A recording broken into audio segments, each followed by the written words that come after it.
Assalamualaikum warahmatullahi wabarakatuh. Alhamdulillahi rabbil alamin. Wassalatu wassalamu ala ashrafil anbiya'i wal mursalin wa ala alihi wa sahbihi ajma'in, amma ba'd. Muslimin dan muslimat rahimani wa rahimakumullah. InsyaAllah pagi ini kita akan membaca ayat yang ke-59. Ayat yang ke-59, nota bercetak, muka surat nombor 53. A'udzu billahi minasy syaithanir rajim.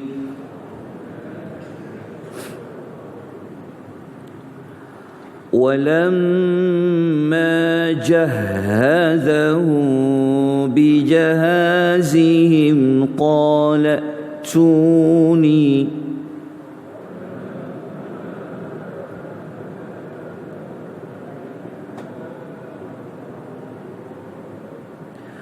قال ائتوني بأخ لكم من أبيكم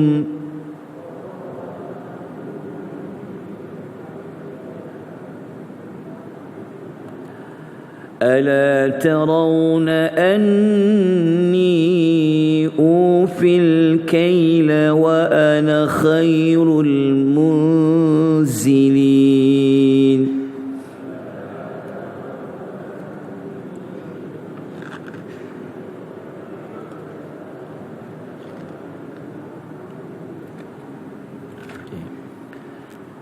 Terjemahan ayat yang ke-59, Allah Subhanahu wa taala berfirman yang bermaksud, ketika mana dia iaitu Yusuf menyediakan untuk mereka bekalan, dia berkata, bawalah kepadaku saudara kamu yang sebapa. Maknanya Nabi Allah Yusuf, Baginda alaihi salam itu sendiri yang turun padang meraihkan sesiapa sahaja yang datang daripada negara-negara yang luar, yang kita tahu pada ketika ini telah bermulanya musim kemarau setelah 7 tahun yang subur. Maka Mesir ini telah negeri-negeri yang berada berdekatan dengan bumi Mesir, mereka telah mendengar, mereka telah mengetahui bahawa Mesir ini mempunyai stok makanan yang mencukupi. Jadi mereka seperti mana saudara-saudara Yusuf, mereka telah datang ke bumi Mesir untuk mendapatkan stok makanan tersebut, dan mereka telah disambut oleh Nabi Allah Yusuf alaihi salatu wassalam. Dalam masa yang sama, mereka tidak mengenal Nabi Allah Yusuf itu, tetapi Nabi Allah Yusuf itu mengenal saudara-saudaranya. Ketika mana Nabi Allah Yusuf menyediakan bekalan untuk mereka, bekalan dekat sini dia merujuk kepada bekalan makanan yang kita akan jumpa nanti, dia berkaitan dengan biji-bijian seperti gandum dan sebagainya. Maka Nabi Allah Yusuf meminta kepada mereka untuk membawa kepada beliau saudara kamu yang sebapa. Di sini merujuk kepada Bunyamin. Maknanya ada seorang lagi saudara Nabi Allah Yusuf yang tak datang ke Mesir pada ketika itu. Bagaimana munculnya idea, bagaimana munculnya cadangan Nabi Allah Yusuf untuk membawa Bunyamin hadir, Allah tidak menceritakan secara jelas. Tetapi kalau kita lihat, tentu ada perbualan antara Nabi Allah Yusuf dengan pihak yang datang meminta makanan. Tentu dia berbual asal mana, keluarga mana, duduk di mana. Maka sudah pasti mereka ada menyebut tentang Bunyamin. Dan kita sedia maklum, Nabi Allah Yusuf mengetahui bahawa mereka tidak membawa seorang lagi saudara mereka. Kenapa? Kerana Nanti kita akan jumpa ayat stok makanan yang mereka akan dapat, ia mengikut kepada jumlah yang datang meminta makanan. Kalau datangnya 10 orang, dapatlah 10 guni contohnya. Kalau datang 11 orang, dapatlah 11 guni contohnya. Okay. Jadi Nabi Allah Yusuf dia telah memberikan kata-kata semangat kepada mereka dengan dia mengatakan, tidakkah kamu melihat bahawa aku telah menyempurnakan sukatan. Dia panggil al-kail. Al-kaila ni adalah sukatan. Berapa banyak sukatan? Nanti kita akan jumpa ayat setiap seorang akan dapat satu sukatan mengikut kepada unta yang dibawa. Berapa kilo, wallahu alam, kilo tak disebutkan. Cuma Al-Quran menceritakan setiap seorang akan dapat sukatan 1 ekor unta. Kalau unta tu dia boleh bawa 1 guni, begitulah 1 muatan bagi setiap seorang. So Nabi Allah Yusuf kata, korang nampak kan, aku sendiri yang sukat, aku sukat dengan sempurna, dan aku adalah sebaik-baik penerima tetamu. Nabi Allah Yusuf kata apa?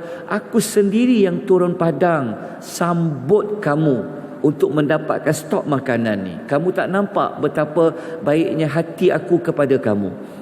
Sebenarnya Nabi Allah Yusuf, dia sebut maklumat ini adalah kerana dia nak meyakinkan kepada 10 saudara-saudaranya ini untuk membawa Yamin datang untuk sesi yang akan datang. Kerana kita tahu tempoh kemarau berlaku 7 tahun. Jadi mereka tak bolehlah nak ambil stok makanan untuk tempoh 7 tahun balik ke Palestin. So mereka hanya boleh dapat hanya untuk tempoh beberapa waktu saja.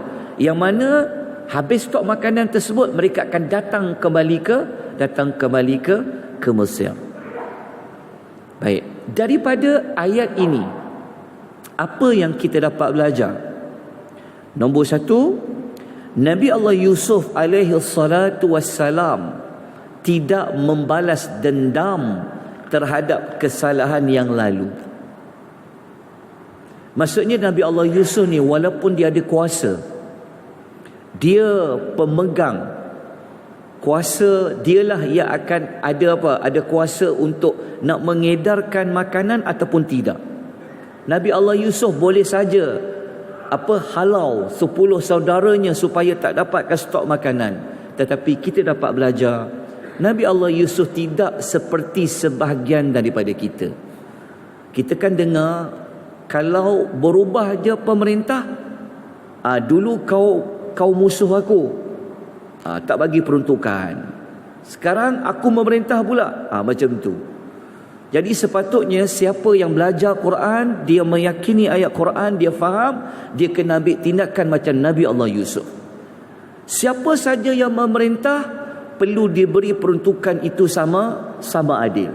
Tapi kita dengar, kita baca, kadang-kadang yang musuh dia dulu kau musuh aku, maka dia tak bagi peruntukan yang adil. Yang ini menyalahi sifat yang ada pada Nabi Allah Yusuf alaihi salatu wassalam.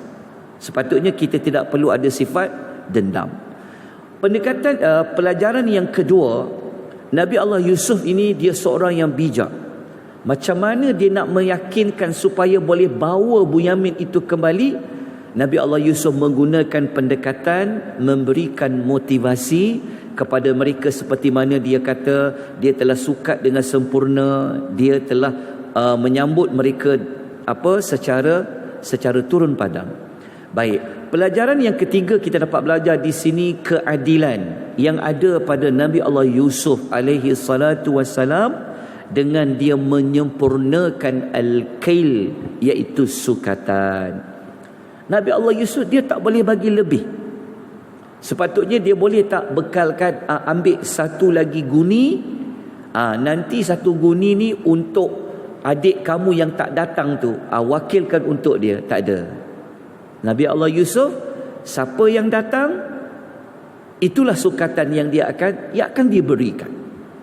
Okay, menunjukkan keadilan Nabi Allah Yusuf alaihi salatu wassalam. Dan pelajaran yang keempat, kita dapat belajar kemuliaan peribadi Nabi Allah Yusuf alaihi salatu wassalam yang memuliakan tetamu yang datang. Dia sendiri yang sambut, dia sendiri yang suka. Jadi moga-moga kita dapat beberapa pelajaran daripada ayat ini. Namun begitu, apa tindakan yang boleh kita ambil daripada kisah Nabi Allah Yusuf ini? Tindakan yang pertama, hendaklah kita memaafkan kesalahan orang lain dan hendaklah kita sentiasa berlapang dada. Yang ini sangat dekat dengan apa yang berlaku dalam negara kita, kan? Orang ni gaduh, orang ni dendam, akhirnya tak habis cerita. Yang jadi masalahnya adalah rakyat marhain. Jadi daripada cerita ni, maafkanlah. Jangan lagi nak duduk gaduh, jangan lagi nak duduk berdendam. Sebenarnya tindakan pertama ini Allah sebut dalam surah Al-Imran ayat 134. Yang mana Allah Ta'ala memuji beberapa golongan manusia. Antaranya Allah mengatakan alladzina yunfiquna fis sarra'i wad-dharra'i, iaitu orang yang menginfakkan hartanya. Masa senang dia infak, masa susah pun dia infak. Kemudian Allah kata yang kedua, wal kadhiminal ghaidha, orang yang menahan marahnya. Dan yang ketiga, wal 'afina 'anin nas. Wal 'afina 'anin nas maknanya orang yang memaafkan kesalahan orang lain. Kalau kita asyik nak gaduh, nak lawan, nak dendam, sampai bila tak habis. Jadi Al-Quran memuji bagi sesiapa yang memaafkan kesalahan orang lain, seperti mana yang telah ditunjukkan oleh Nabi Allah Yusuf alaihi salatu wassalam. Dan Allah menyayangi orang yang melakukan kebaikan. Okey, tindakan yang kedua, hendaklah kita berlaku adil kepada semua pihak. Berlaku adil. Dia kumpulan lawan ke, dia musuh kita ke, apabila kita ada kuasa, kita kena adil. Perintah supaya berlaku adil ni Allah sebut dalam surah Al-Ma'idah ayat nombor 8, muka surat 108 di dalam Al-Quran. Allah mengatakan, ya ayyuhallazina amanu kunu qawwamina lillahi syuhada'a bil qist. Wahai orang-orang yang beriman, hendaklah kamu semua sentiasa menjadi orang-orang yang menegakkan keadilan kerana Allah.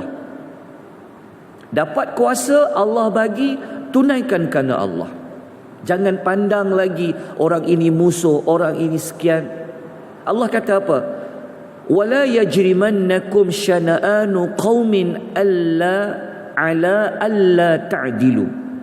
Allah Ta'ala kata, dan jangan sekali-kali kebencian kamu terhadap satu kaum itu mendorong kamu tidak melakukan keadilan.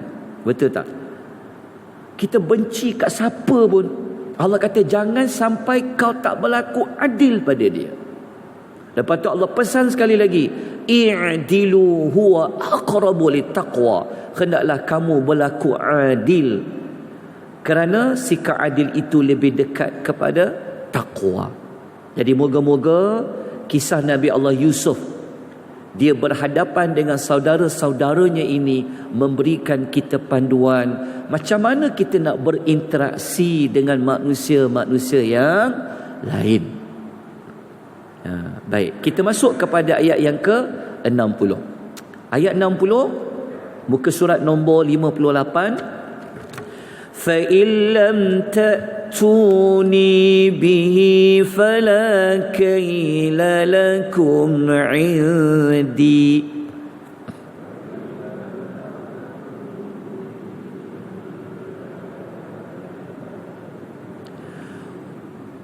فلا كيل لكم عندي ولا تقربون.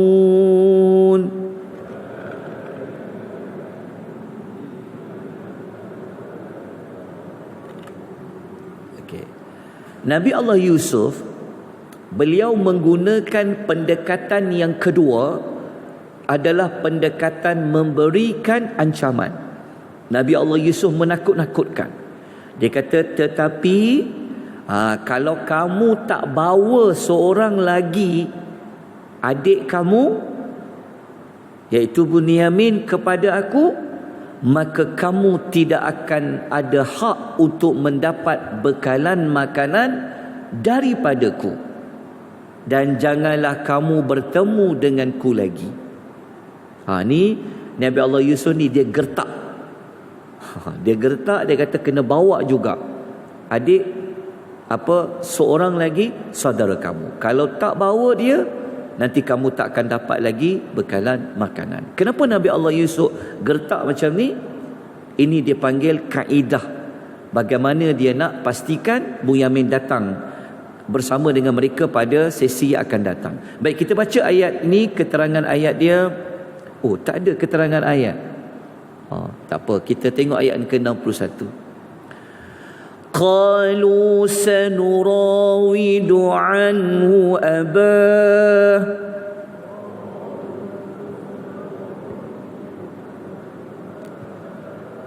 wa inna lafa'ilun.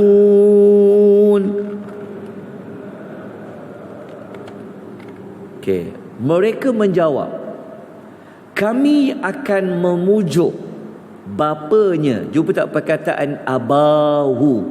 Abahu tu bukanlah kita kata abah macam kita panggil bapa kita abah tu. Abah, bapa, hu-nya. Maknanya saudara-saudara Yusuf ini mereka bertekad, tak apa, kami akan cuba sedaya upaya untuk memujuk bapanya. Wa inna lafa'ilun, sesungguhnya kami benar-benar akan melakukannya. Okey. Kenapa dalam ayat ni menunjukkan mereka macam bersungguh-sungguh? Kenapa dalam ayat ini mereka akan benar-benar memujuk bapa mereka? Nanti kita akan jumpa jawapannya, dan kita pun sedia maklum bahawa yang hanya tinggal bersama dengan Yakub adalah seorang lagi anaknya. So kalau dibawa seorang lagi anaknya, apa akan terjadi? Kita akan baca pada ayat yang lain. Jadi kita lihat dahulu pengajaran-pengajaran ayat ada dua, seperti mana kita telah sebut tadi. Ini dipanggil pendekatan memberikan amaran, dan yang kedua kita mengetahui kenapa mereka kata mereka akan usaha untuk pujuk. Kita mendapati daripada ayat ini Bunyamin sangat rapat dan disayangi oleh Nabi Allah Yaqub alaihi salatu wassalam. Baik, kita pergi kepada ayat yang ke-62. Boleh tak tuan? Ada 2 minit lagi kita baca ayatnya. وَقَالَ لِفِتْيَانِهِ جَعَلُوا بِضَاعَتَهُمْ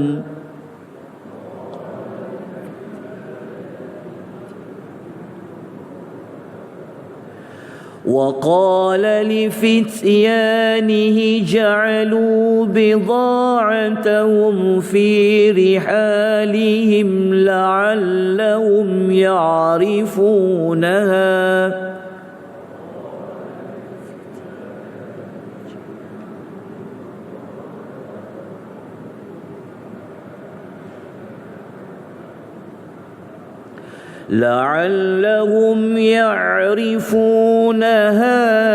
إذا انقلبوا إلى أهلهم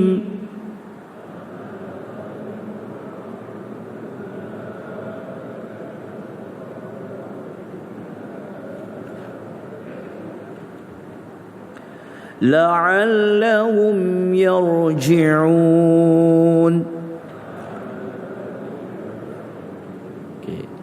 Ayat 62 Sebelum saudara-saudara Yusuf itu beredar kembali ke Palestin, Yusuf telah berkata kepada orang suruhannya, fityanihi itu merujuk kepada pekerja-pekerjanya. Okey, Nabi Allah Yusuf katakan, masukkanlah ke dalam karung-karung mereka barang-barang dagangan mereka. Apa maksud masukkan barang dagangan mereka? Ayat ini menunjukkan rupa-rupanya nak dapatkan stok makanan tersebut, ia perlu ditukar dengan sesuatu barang. Maknanya zaman ini mereka menggunakan sistem barter. Ambil satu barang, dapat satu guni gandum. Cuma Al-Quran tidak menerangkan 10 saudara Yusuf tu dia tukar dengan barang apa? Emas ke? Tembaga ke? Wallahu a'lam. Maknanya Nabi Allah Yusuf pulangkan semula barang yang mereka tukar untuk dapat bekalan makanan tersebut. Kenapa Nabi Allah Yusuf dia buat trik macam tu? Supaya nanti mereka dapat tahu apa yang telah aku lakukan. Mereka akan kembali kepada keluarga mereka. Waktu mereka kembali nanti, mereka akan ada semangat untuk datang lagi ke Mesir.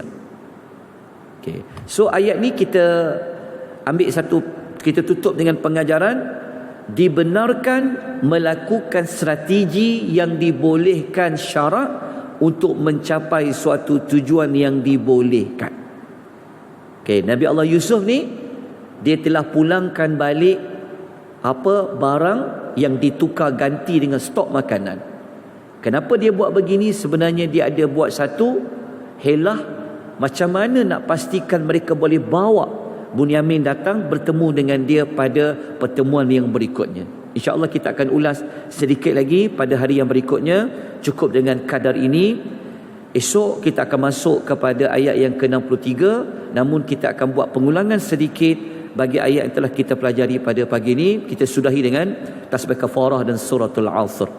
Subhanakallahumma wa bihamdika asyhadu an la ilaha illa anta astaghfiruka wa atubu ilaik. والعصر إن الإنسان لفي خسر إلى الذين آمنوا وعملوا الصالحات وتواصوا بالحق وتواصوا بالصبر وبالله التوفيق والهداية والسلام عليكم ورحمة الله وبركاته.